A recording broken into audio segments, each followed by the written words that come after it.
Troisième partie, les atomes qui s'animent.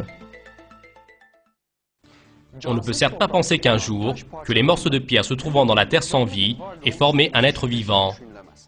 Seulement, certaines personnes prétendent exactement cela, c'est-à-dire qu'ils avancent que les atomes se sont réunis d'eux-mêmes et qu'ils ont soi-disant formé les êtres vivants par voie d'évolution. Quant au fait que ceci est une assertion contraire à la raison, c'est très clair, car les atomes n'ont pas de conscience et par conséquent, ils n'ont pas une aptitude comme s'organiser eux-mêmes.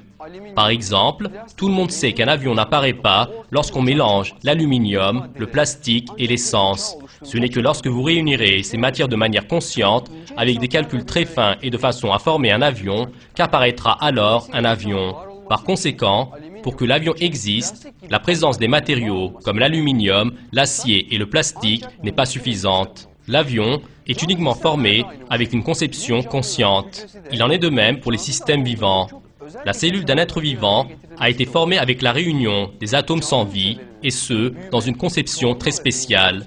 Ce n'est pas le résultat du développement des cellules vivantes, de leur multiplication et de leurs particularités similaires, ni de la nature des molécules, mais le résultat d'une création parfaite. Quant à cette conception, c'est la création d'Allah qui crée les êtres vivants depuis les atomes sans vie. C'est Allah qui fend la graine et le noyau. Du mort, il fait sortir le vivant, et du vivant, il fait sortir le mort. Tel est Allah. Comment donc vous laissez-vous détourner ?